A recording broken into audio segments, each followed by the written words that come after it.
Jamie. Have you seen the team playing at Anfield? I mean, that what we've just saw tonight, that was like watching a team from a lower division playing someone, you know, it was just the gulf in class was very worrying from a Liverpool point of view. But in terms of football, as I said, what we've seen tonight from PSG, what we saw last night from Bayern Munich was a joy to watch. I've got a PSG analysis before the game. Do you believe me now? Start listening What to is it? What is No, this? nobody doubted that. Nobody doubted that. Rotations, energy, pace. They were fantastic. We saw all tonight. of it. The only criticism of PSG, They didn't kill it. the down tools started, I don't know. Thank God they did. There was no conviction in certain aspects of their game later on, and it could come back. Micah, tell the good people. You got 20 seconds, You know less what? than that. Normally I would say analysis, interviews, and all that sort of stuff. But stick around because we've got Jamie moaning for an hour on Liverpool.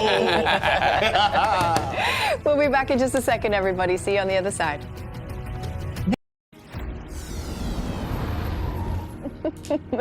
Hi, everyone. This is it. This is the post-game welcome. Come on in. Yes. Come on in. Come on in. So good to have you with us. Why are you so happy?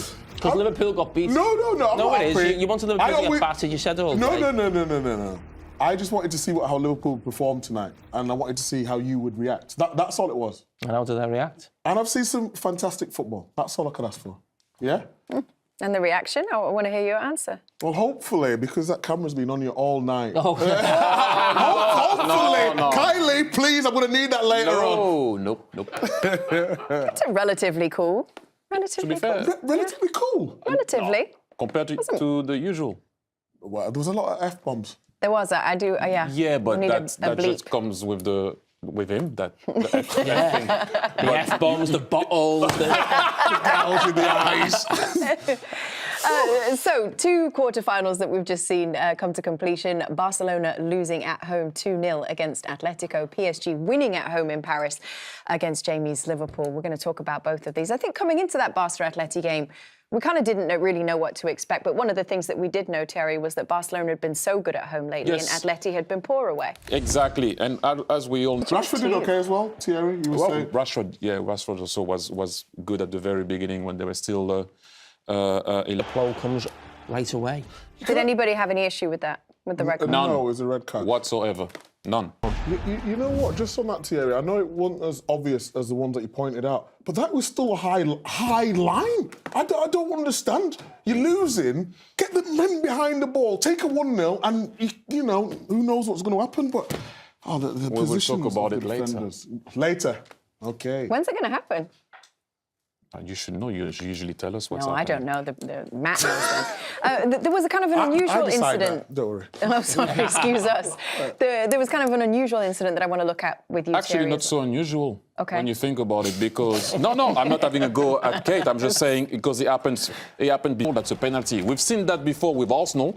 That wasn't called. And because everyone was vocal about Arsenal not as you all remember, not conceding a penalty against Bayern, and it was a penalty, boom. The year after, unfortunately for Tyrone Mings, he couldn't get away with it. So that was the first mistake, and nobody knew, whatever, people were talking, is it a pen? It was a pen on the day. So unfortunately, the year after... So this was after? That's after, yes. Okay. Boom, that's right. Yeah. And then you remember, it was last year? Yeah. With Villa. I think there was a big stink about... I don't want a penalty given for that. I know, but that's the rule. I know. No, but it is officially the rule. What I'm saying is, I remember after that's why I was asking about the Arsenal one first and foremost. I think there was a big stink about that. If that situation happens again, that it's not given as a penalty. Have I got that right, or do we need to get Christina in? No, but Yes. why would it not? If you put the ball down, the ball is in play, right? No, I get If I that, pass but it what to I'm you and saying you is- put your hand on it. No, I know, but we know he's not deliberately putting his hand wider. It's not trying to gain an advantage. He's The not ref like... blew the whistle. So if the On ref that one? blow the whistle, Yeah, it's not. If the ref doesn't blow the whistle and I pass the ball and you put your hand, it's no problem, right? The ref blow the whistle. If you put your hand on it, it's a pen. Let's go back to the one we saw. I'm happy it wasn't given as a pen. No, I get that. Let's go back to the one we saw in the game today. Christina Uncle. Christina! Our rules expert. Right decision, wrong decision? I still think it's a right decision. I mean, we were talking about, right, the Gabriel penalty in the Arsenal Bayern. And it really comes down to, and it's a thing that we talk about all the time, is, common sense and this concept of context. So, Titi, you'd hit on the head. Is this technically, and could you by the law be supported to say it's a penalty kick? The answer is yes. But then now let's go into the spirit of the law and context and impact. Right. So here he's not taking away any kind of advantage from anyone pressing. No one's pressing in this situation. They're standing on the top. I heard you say, like, it might shift where they're changing from left to right. How quickly and how in such a small area that they do it that in. Take a look. None of the pressure, none of the shift, the moment from the left to the right even changed or occurred in that side. So this is one where I'm still on the team of the side that says don't call this, because when you put it into context. If referees have common sense. Do you remember? She said, yeah. Okay. Oh, I 100% remember the common sense one. And then you said to me, the law is the law. But today... What situation was that, though? Oh, whatever it was. Context matters. It's common sense. It was a football thing that we all agreed here. We said, remember, we said ex-footballers said that if you played the game, you remember, people got offended even, that if you have the common sense of an ex-football player, I'm sure you remember that, we said that it shouldn't be a foul or whatever it was, or a penalty, and you said the law is the law. But today, which I don't mind, by the way, understand me well, I don't mind. But today, common sense comes in when the law is the law. Ooh. So, Titi, I agree with you, but once again, for me, context matters, right? So when we say common sense, everything's not black and white. The one thing that everyone here can agree on is offside. Technically, if you're offside by even a 1/10 of an inch, you're offside. And there's big conversations with VAR about whether we take away technical arguments out of the game, because it takes away from the love of the game. It takes away from the passion. It takes away from common sense. So here in these types of situations, context does matter, because in this situation, if prevailing and if everyone does not want to see that as a penalty kick, then we do have within the spirit of the laws to be able to say that one in this context, no one's going to fight us in. Whatever situation, I do remember the conversation, but I don't remember the context of that one. It was a pen, If it's foul discrimination. I think it was a pen. Yeah, if it's a foul discrimination, like if it's a contact, yeah, that one's a bit different, because now that's so much more subjective versus this one. So context, so the referee blows the whistle, you pass it to someone, you put your hand on it, there is common sense on that. All right, okay. Not just so I know, next time when I do a... Yeah, no worries, it's called the art of officiating. Another game. I do prefer common sense, and by the way, I prefer that. I just want to know when common sense kick in or not over the law. That's why I'm a bit confused. No, I can see that, but it's the art of officiating. And that's the difference, right? You guys as ex-footballers, you knew you had, Colina, right?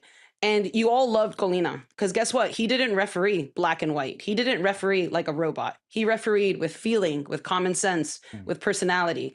And that's where we've had to go a little bit further away from that, because there's more cameras on the game. There's more technology. It's turning more black and white, not because the referees choose, but because it's demanded by the stakeholders. That's where we are losing a little bit of that feel in the game from the officiating standpoint, but not because the referees don't want to do that, because the modern game is demanding that. This one went a bit deeper than I expected. I'm not sure. We've spent enough time. I'm not sure with that, because the biggest killer of modern day football is VAR, when someone's offside by a toenail. But Christina said that. Yeah, I know, but I'm saying, so if the law is the law, surely you have to uphold the law, regardless if it's common sense or not. It's not about whether it's handball. There's obviously a little mix-up. What I'm saying is, would you like to see the Champions League final decided on that? No, I'm not. But that's a different point, and that's why I said I agree with you. What I'm saying is, it's... Yeah, but when do you decide to uphold the law, and when do you decide not to? It's obviously a mix-up. He's not trying to gain any advantage, and he's not even trying to waste time, because when you look, the defender puts the ball down with his hand straight, and he passes it straight away. It's not like a... Listen... You can make an argument both ways. I think if a big game got decided on something like that, when it's a mix-up, no one's gained an advantage. No one's gained an advantage at all. Atletico Madrid haven't gained an advantage in sort of the play. I just think, for me, I'm with Christina on terms of, like, the spirit of the game. Almost. I mean, you keep talking about... Kalina there, Christina, but obviously in England we have Howard Webb, who's almost like in charge of the referees, and he uses a phrase that I actually like at times. So you can have the rule book, but he uses a phrase that in certain decisions, the game doesn't want it. That he almost uses that line. Even though you've got a referee, it's like, we might think there's a decision, but the whole game feels like something, it just doesn't feel, it feels wrong. If you understand what I mean, that's a line he uses, and I think is that what you're trying to say there, Christina, in terms of a feel for the game? Do you think there'd be an outcry from supporters or neutral clubs if a decision like that decided a huge football game? I mean, one side of the group will love it and the other side would hate it. Exactly. But this is where I kind of really lean into it. And it's always been in the laws of the game. It's called the spirit of the game. And that's what we mean by touch. That's what we mean by feel. That's what we mean by the art of refereeing. You can bend the laws from time to time a little bit when we talk about the subjective gray areas, but you can never rip the laws. Christina, we always appreciate you coming on and knowing that your opinion may not be popular, but it's good to hear it explained. Hey, always man, good to see you. Christina. Go for it. Thanks, Kay. You guys are popular. We love you all. Love you. See you soon. I do want to take us over to Hansi Flick, who's spoken to Guillaume Balaguer, because I think it's kind of on this theme as well. So let's listen into Hansi Flick. And I think also they deserve the red card. The goalkeeper plays the ball. It's clear play. And he stopped it with a hand. It's double yellow, and it's red card and penalty, normally, for me. It's common sense versus the law in that one. So Atletico Madrid will tell you that the common sense says and the context says that there was no pressure. It was just retake the moment. And you're saying that the law says that if you hold the ball when this has started moving, it's a penalty. Of course, he has the ball here. He played. And for me, it's clear. He started the game, and for me, it's clear. I don't. Okay, it's like that. Is that? I don't. You know, it's not about this. I think we have also a chance in Atletico. We don't give up, so we will fight, and we have the quality also to win there. We're still arguing, everyone. Yes, we are. That's how it goes. That's how it goes. No, I'm not happy with that. I don't. All right, well, we'll all gather ourselves and come back with better energy after the break. How about that? We'll be back in just a second, everyone. We've got loads more still to talk about. We'll be back. Well, here we are still arguing. Welcome back. Good to have you with us. We're going to switch games then. We're going to talk about PSG winning at home against Discussing, Liverpool. Kate, debating. Yes, that's right. A lively debate in the studio. It's always nice to have those. PSG 2-0 against Liverpool tonight. We talked a lot before the game and at half-time as well about the new formation that Arne Slot was playing, the back five that he decided to use. Do you want to take us through some analysis that you have of how Jamie, you feel like that played out? Listen, you look at the three centre-backs here, they are 10 minutes aim to the rescue, but in some ways it's actually a great result for Liverpool because it could have really been, it should have been 5 or 6 in that game. I mean, the gulf between the two teams was absolutely startling, really. When you consider last season, yes, Liverpool got back to the PSG and they won 1-0, we know that. But the second leg at Anfield was a really close game, two top teams. Liverpool then go and spend 450 million, probably a lot more than PSG spent in the summer. And to see the gulf there, I think, is worrying. And you think, how's it got to that? How's it got that bad, really? And when you think of sort of the manager, how he's set up tonight, and he's tried something. OK, he's tried something, but he's got it massively wrong tactically about how he went about it. Now, it's easy for me to say that after the event, but that's what we do. We're pundits. We speak, you know, after the event in the game. And he went about it with the back five all wrong. And they were actually more open with the back five than they would be with a back four. Because they went man-to-man all over the pitch. And your three centre-backs had to cover the width of the pitch. And for Virgil van Dijk, watching him tonight in the middle of a back three, and normally when you get to a certain age, you think, oh, middle of a back three, perfect for me, that, getting on. But everyone's in position, everyone's here, you're getting a bit of protection, you're in your back five. This was different. Defenders were jumping into here, into midfield, there was no one to mark. And Virgil van Dijk, at 34 years of age, was having to run in there, he was having to run across. He couldn't do it. And people have criticised Van Dijk this season for his performances, and I think it's been harsh. Because I think he plays every game. The fella next to him's just, awful all season. Poor again tonight. Canati makes a mistake every game. So that's not easy to play alongside. So I still think he's actually been one of Liverpool's better players, Virgil van Dijk. But tonight in that back three, I have never seen him so uncomfortable in a Liverpool shirt in my life. And I think he'll be pleading with Arne Slot to never play that system ever again because, he found it so tough. And we'll look at that later on when we analyse the goals. But what I must also say, it's not just the system of Liverpool and getting it wrong tactically. PSG were absolutely out of this world. And the biggest compliment I can give them, it was like watching Pep Guardiola's Barcelona. Very good. I want to go back to that, the potential penalty that we saw that wasn't given there. If we can roll that back in again. Thierry. And keeps Liverpool alive at Anfield. And I said on my pod, award-winning pod, that Liverpool in Europe... Award off? What do you mean? Who do you The award season hasn't even been done yet. Well, it's award-winning. Do your research. Oh. I'll tell you what, we're going to take you out to Anita, who has spoken to Virgil van Dijk. Well, I'm looking after the team. You know, that's for me the main thing. Speaking to players, we obviously have obviously not too many sessions between the games, but you know, between sessions I have certain conversations, and I need to look after the boys, and I need to look after how we are mentally in the best shape. And today I think everyone was ready. Everyone showed the right mentality, and that you lose it today, obviously, that's disappointing. And that's something, in my opinion, Liverpool should not accept, and we should not accept. That's not the standard I'm personally used to, especially over all those years I've been at the club. So that's why it hurts all the time, and especially the weekend one was a very painful one. But there is still an opportunity, and you know, if we obviously first have a big game on the weekend, by the way. Of course. And then we have to be ready, hopefully, for a very special night. And like I said, it's so important to be together. And I'm not only speaking about the team. You know, I'm speaking about as a club, as a unit. You know, I've been. Do you feel there's been a sense of fragmentation then? No, I don't even know what that means, by the way. But just that maybe not been together as much. No, the thing is, like, you know, our season has been so inconsistent, and it's down to multiple factors, and the noise, you know, is there because we are Liverpool. We are the champions we're the Premier League champions. So the noise is absolutely justified. So, you know, as me, for me personally, it's not been an easy season to, you know, to handle everything that comes our way. Like, I'm not speaking about me because I've never been selfish in that sense. You know, it's always about us, me, and the club always will go number one. You want to respond in any way? No, listen, what I would say about Virgil van Dijk,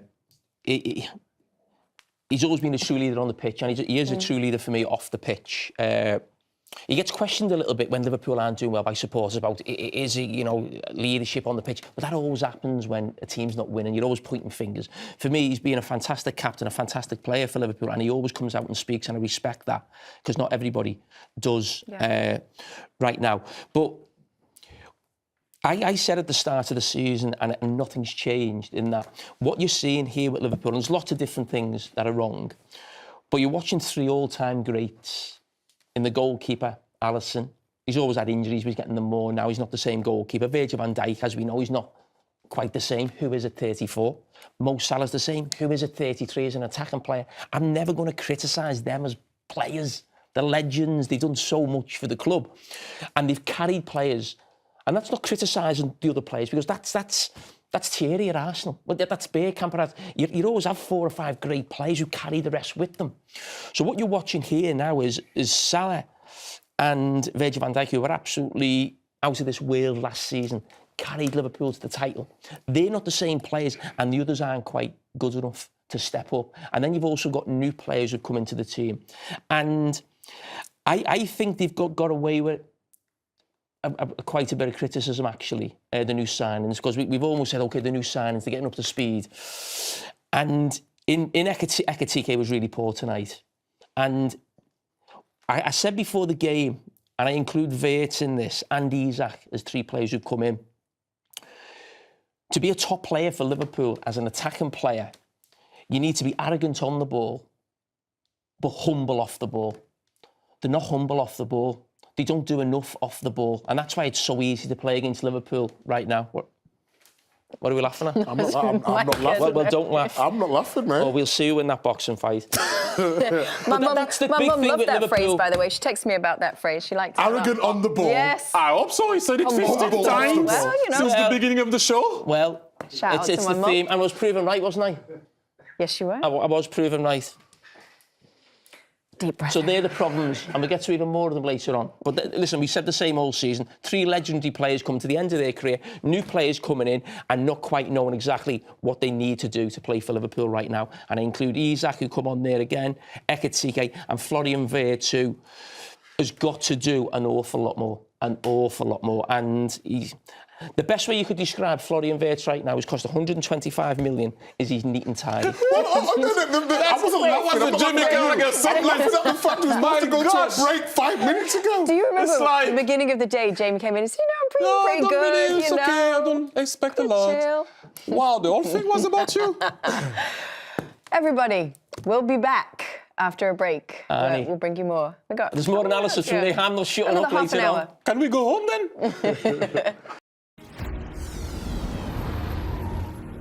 Hey everybody, good for having you with us. That doesn't make any sense. Good to have you still with us. Sorry, I was thrown because I've been presenting. No, there is prompter. I've been presenting a lot tonight, you know, and I feel like it's a heavy load at times to bear. You've been directing, producing. We'd like you to lead to the next thing. Really? Yes, Come on, Spike. Why not? It's a long way from Nacogdoches, Texas, to 3 World Cups, but Clint Dempsey made that journey. Now, for me, first time, the man they call Deuce tells his story of the family, grit and glory in the Paramount Plus docuseries. You Don't Know Where I'm From, Dog, created by the man sitting right here. Take a look. Take a look. I was the kid that shouldn't have made it. Texas kid on the field. Kid from Nacogdoches, Texas. Naca nowhere, some people would say. I probably rubbed people the wrong way. Because I didn't give a shit what people thought about me. Kind of one of those things I wasn't going to be denied. When Clint looks at you, he looks like he wants to kill you. And I have respect for that. He did not hold back. That's from here. The man's going to have the last word. What's he saying? You don't know where I'm from, dog. Where are you from, dog? I'm from the oldest town in Texas, Nacogdoches, where I'm from. Okay. He had to kind of claw his way to every opportunity in ways that maybe other kids didn't have to. I feel like everyone has their time. When Clint came on the scene, it was Clint's time. Dempsey will try and chip one. Wonderful! He had this personal belief that he was going to make it no matter what. Clint's the guy now. It's almost like plucked out of a Greek tragedy. He had to create a narrative that people were against him. Sometimes that was me. You're the soccer player. Now you're the soccer player. All he really ever wanted to do was win. He wanted it so bad. Had Clint been any different, we wouldn't be here talking about him, talking about the legend that he is. He had to be himself. Clint Dempsey, who else? Dempsey! Astonishing!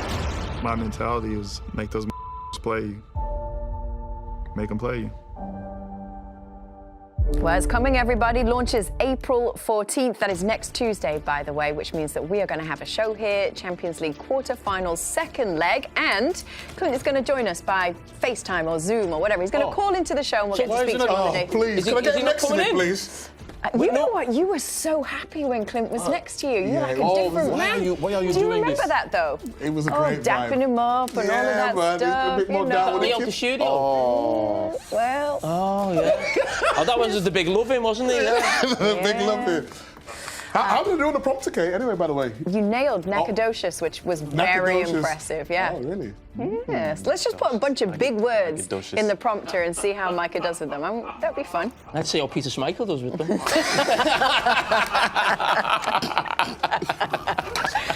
As we go to a break, we'll be back in a second. We're going to bring you analysis up at the big screen in just a minute.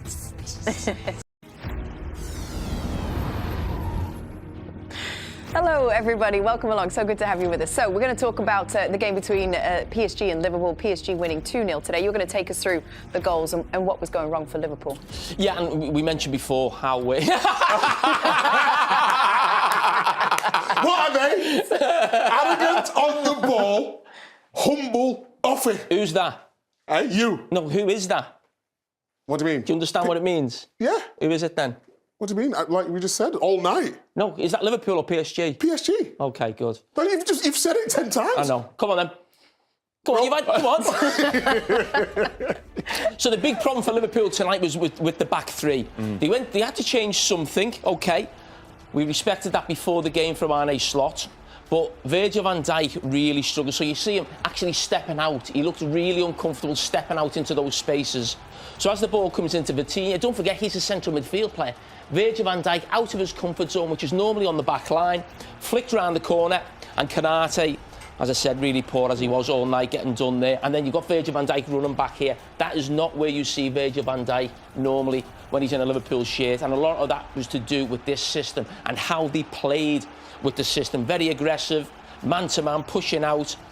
And then a deflection off him or Gravenberch ends up in the goal. Again, not great from Van Dijk there, turning his back as the shot comes in. We've actually seen that before, whether it was a back four or a back five. But the big one in the back five for Virgil van Dijk for the second goal. Now, this is a problem I think Liverpool have in a back four. The positional play of the centre-backs really worries me. They don't cover enough.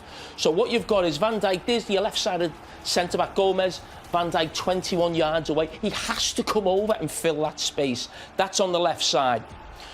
Now it comes over the other side. OK, does he cover there for Carragher there? No, he doesn't. Again, he's looking over his right shoulder, and what he does is he looks over his shoulder instead of coming across, and he allows Gravenberch, a midfield player, to slot in to the back five. That happens in a back four all the time when I'm watching Liverpool. You want midfield players in midfield to do midfield jobs. So again, Gravenberch is here. That's where Van Dijk should be. So we've highlighted it on this side of the pitch, and then it goes to the other side of the pitch where Liverpool then concede the goal. So you've got Canate going across, Van Dijk has to follow him. He's fine where he is now, but as soon as Canate moves over even further, and look at Van Dijk, he's more worried what's happening here.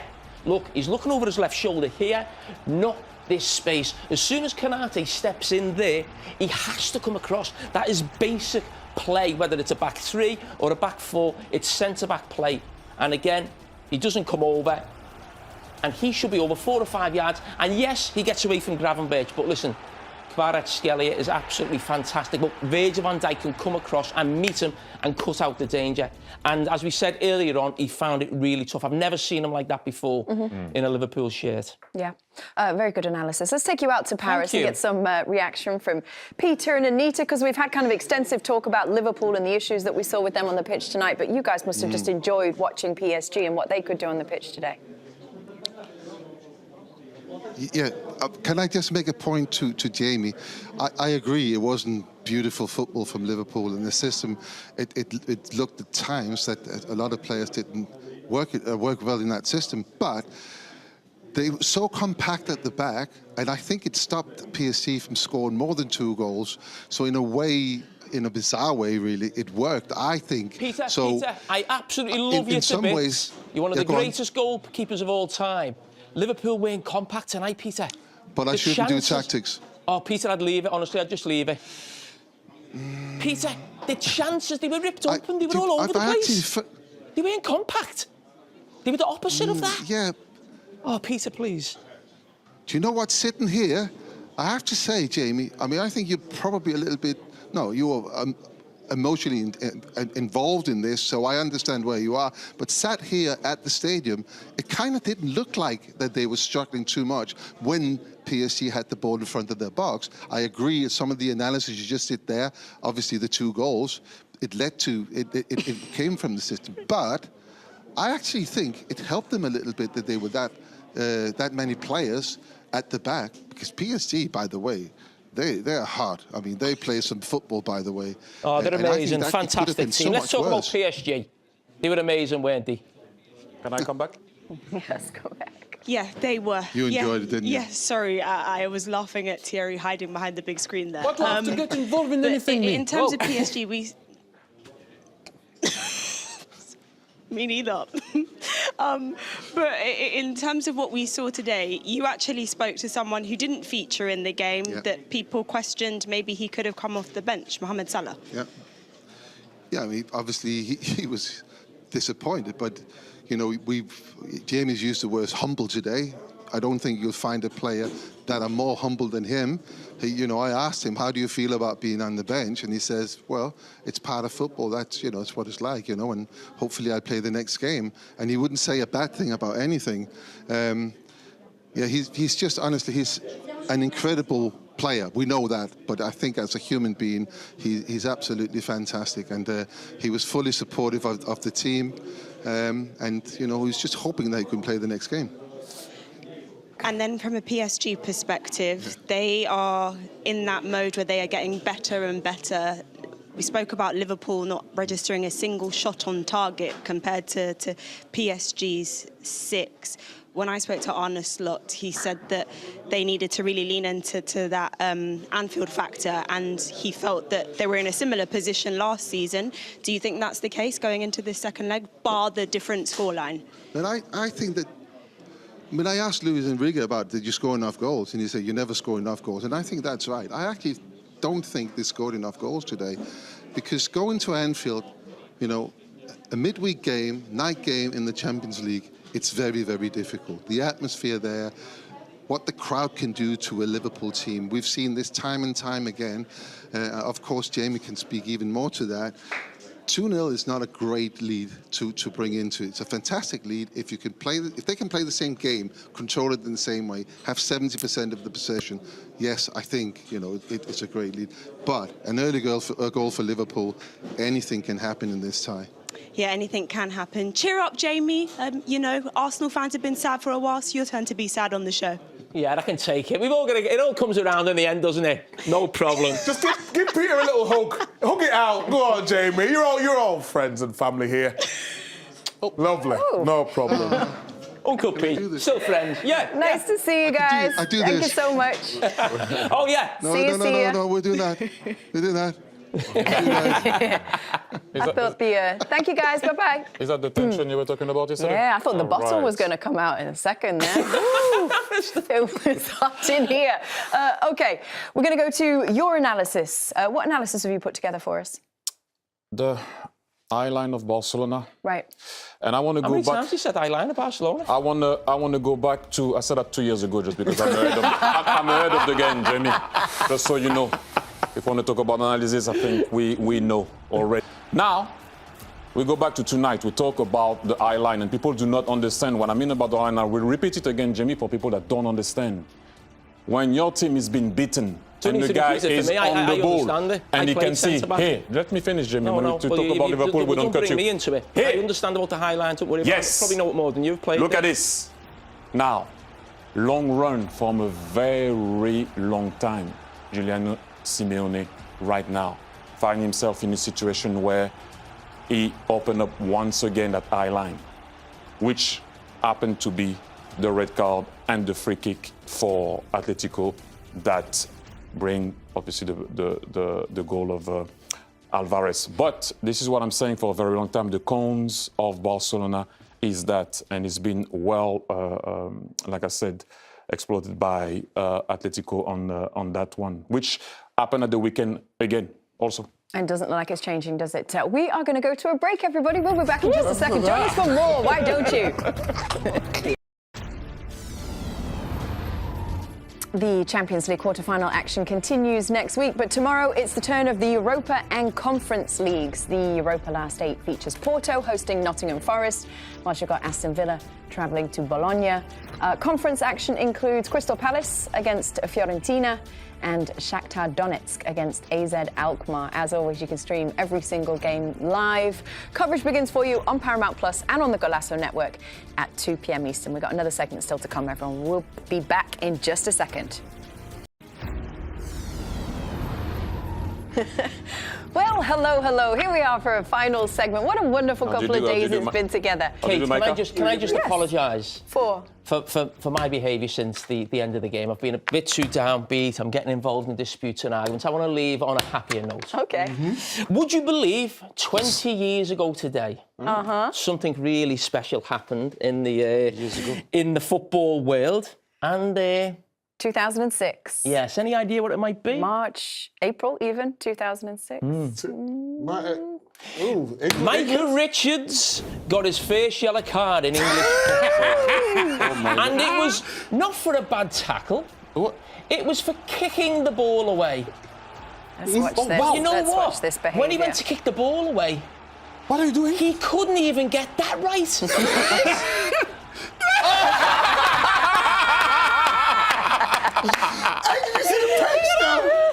Oh my God! Oh wow! You see the pace of